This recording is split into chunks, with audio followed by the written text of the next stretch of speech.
তো hello everyone, তোমরা সবাই কেমন আছো? আশা করি খুব ভালো আছো আর আমি অনেক ভালো আছি। তোমরা তো সবাই জানো আমি আসামে ঘুরতে গিয়েছিলাম।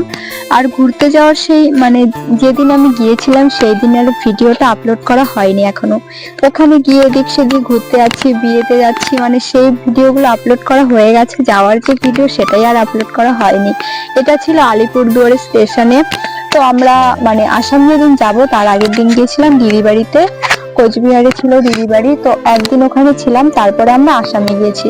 দিদি বাড়ির থেকে রাত 1টার দিকে ঘুম থেকে উঠে পুরো ফ্রেশ হয়ে চা খেয়ে বেরিয়ে পড়েছি। দিদি বাড়ির থেকে আসতে আলিপুরদুয়ারে 1 থেকে 2 ঘন্টা সময় লাগে। এখন 1টার দিকে বেরিয়েছি, 1টার দিকে ঘুম থেকে উঠে তারপরে ফ্রেশ হয়ে চা খেয়ে তারপরে বেরিয়ে পড়েছি আসার জন্য। এখন আলিপুরদুয়ারের স্টেশন রাত 3টে বাজে। তোমরা দেখতে পারছো একদম ফাঁকা ছিল। যাদেরই খুব দরকার তারাই যারা আর কি ঘুরতে যাবে বা কোথাও যাবে তারাই এখানে এসেছে। আর এত রাত্রেবেলা যে আমি তো কোনোদিন এর আগে এত রাত্রেবেলা কোনো জায়গায় যাইনি, তাই হয়তো জানি না। তো এখন কি আর বলবো তোমাদের, ট্রেন ছাড়ার কথা 3:45-এ ট্রেন ছেড়েছিল, কিন্তু তারপরে মাঝখানে এমন দাঁড়িয়েছে, আধা ঘন্টা 1 ঘন্টা যেখানে পারছে সেখানেই দাঁড়াচ্ছে। ট্রেনটা 1 থেকে 2 ঘন্টা লেট করেছে। আমি যেখানেই যাব না কেন ট্রেন লেট করলে আমার যা খারাপটা লাগে। ট্রেন পৌঁছানোর কথা ছিল 10:30টার দিকে, সেখানে 12টার দিকে ট্রেনটা পৌঁছেছে।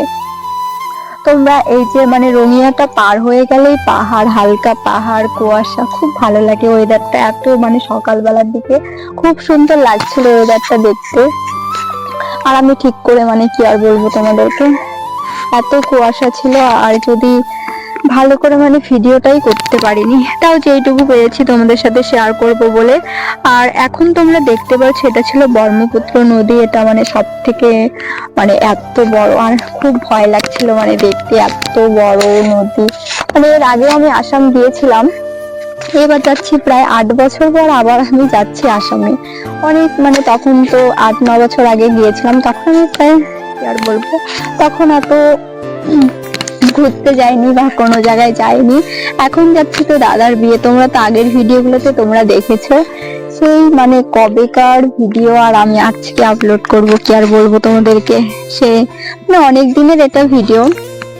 আমি আসামে প্রায় অনেকদিন 12-13 দিন থেকে এসেছি। বাড়িতে এসেছি অনেক দিনই হয়ে গেছে, 5-6 দিন হয়ে গেছে আমি বাড়িতে এসেছি। তারপরে গ্যালারি ঘাটতে ঘাটতে দেখলাম এতগুলো ভিডিও পড়ে রয়েছে, ভাবলাম যে আপলোড করি, তোমাদের সাথে শেয়ার করি। তো গুয়াহাটিতে অনেকটা টাইম দাঁড়িয়েছিল, তাও 1 ঘন্টার মতো হবে দাঁড়িয়েছিল। আমার তো ট্রেনে কোথাও গেলে দূরের পথে এত ট্রেন দাঁড়ালে ভালো লাগে না। আসার দিন আবার খুব ভালো ছিল, 5:30টার দিকে। তোমরা পরের ভিডিওতে দেখতে পারবে, সেগুলোও ছাড়বো। এখন কি বলবো তোমাদেরকে, আমার না এত টাইম ট্রেনে বসে থাকতে ভালোই লাগছিল না।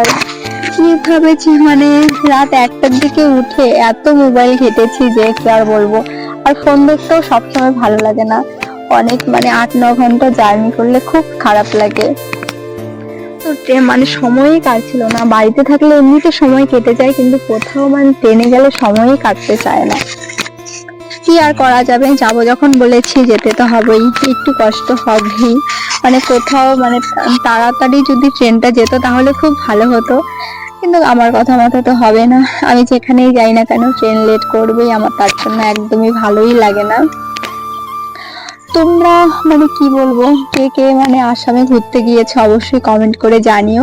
আর আমি এবার আসামে গিয়ে অনেক জায়গায় ঘুরতে গেছি, তোমরা তো সেই ভিডিওগুলো দেখতেই পারছো।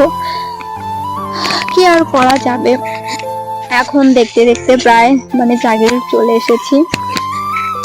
এখন বাজে সকাল 11টা 11:50। আমরা জাগিরোড স্টেশনে এসে সবে মাত্র নামলাম ট্রেন থেকে। যেখানে কথা ছিল 10টার দিকে, সেখানে 2 ঘন্টা ট্রেনটা লেট করলো। তোমরা অবশ্যই কমেন্ট করে জানিও ভিডিওটা কেমন